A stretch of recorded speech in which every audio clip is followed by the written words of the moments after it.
हुल्क पूरे दिन शहर की रक्षा करता है। कभी टूटते हुए एक विशाल पुल को अपने जबरदस्त हाथों से थामकर सैकड़ों लोगों की जान बचा लेता है। कभी जंगल में लगी भीषण आग को जमीन पर जोरदार वार करके बनी एक विशाल खाई से फैलने से रोक देता है। बच्चे उसे अपना हरा रक्षक मानते हैं और लोगों को पूरा भरोसा है कि जब तक हुल्क है शहर सुरक्षित है। लेकिन अमावस की एक काली रात सब कुछ बदल देती है। उस रात हुल्क शहर से दूर एक सुनसान पहाड़ी पर बने पुराने रिसर्च टावर के पास गहरी नींद में होता है। तभी आसमान में बिना किसी आवाज के एक अदृश्य नैनो ड्रोन उतरता है। ये ड्रोन होता है दुष्ट एलियन वैज्ञानिक लॉर्ड जेरोक्स का। ड्रोन सोते हुए हुल्क के दिमाग और शरीर की रेज एनर्जी, उसके प्योर इंस्टिंक्ट और गामा रिफ्लेक्स पैटर्न को पूरी तरह स्कैन और कॉपी कर लेता है। ये कोई हमला नहीं होता, ये एक खामोश और बेहद खतरनाक एनर्जी एनालिसिस होता है। उसी एनर्जी पैटर्न को ज्वालामुखी के लावे और एलियन टेक्नोलॉजी के साथ मिलाकर लॉर्ड जेरोक्स एक नया प्राणी तैयार करता है। उसका शरीर बना होता है जलते हुए पत्थरों से, बहते हुए लाल लावे से और पिघली हुई धातु से। अगली सुबह शहर में हाहाकार मच जाता है। लोग देखते हैं कि हुल्क जैसा दिखने वाला एक भयानक राक्षस अपनी जबरदस्त गर्मी से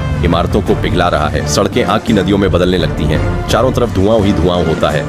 लोग डर जाते हैं और उसे असली हुल्क समझ बैठते हैं। शहर में नफरत फैलने लगती है। जब असली शांत हुल्क शहर में आता है तो भीड़ उस पर टूट पड़ती है। तुमने हमारा शहर जला दिया, यहाँ से चले जाओ राक्षस, हमें तुम्हारी मदद नहीं चाहिए। लोग उस पर पानी के गुब्बारे और कीचड़ फेंकने लगते हैं। हुल्क कुछ नहीं कहता, वह बस सिर झुका लेता है और चुपचाप उत्तरी ध्रुव की बर्फीली पहाड़ियों की ओर चला जाता है। वहाँ वह अपनी पुरानी रिसर्च फाइल्स देखता है, गामा एनर्जी से जुड़े नोट्स पढ़ता है, ताकत और नियंत्रण पर लिखी किताबें पलटता है। तभी उसे एहसास होता है मैग्मा हुल्क की आग को सिर्फ गुस्से से नहीं बल्कि ठंडे नियंत्रण से हराया जा सकता है। हुल्क हजारों साल पुराने आर्कटिक ग्लेशियर के सबसे मजबूत क्रिस्टलों को अपनी गामा एनर्जी से जोड़ना शुरू करता है। दिन बीतते हैं, रातें बीतती हैं, आखिरकार एक चमकदार सफेद नीले रंग का बर्फीला कवच तैयार हो जाता है। जैसे ही हुल्क उसे पहनता है उसका शरीर लावे से भी ज्यादा ठंडा और पहाड़ से भी ज्यादा मजबूत हो जाता है।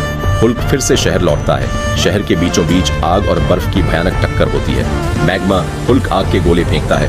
हुल्क उन्हें हवा में ही जमा देता है। सड़कें भाप बन जाती हैं, आसमान कांप उठता है, लेकिन गर्मी बहुत ज्यादा होती है। धीरे धीरे ग्लेशियर आर्मर पिघलने लगता है। हुल्क घुटनों पर आ जाता है। वह पिघलते हुए कवच के बीच से लोगों की तरफ देखता है और कहता है, ये आर्मर तभी तक टिकेगा जब तक आपका भरोसा मेरे साथ है। दोस्तों, मैं कमजोर पड़ रहा हूँ।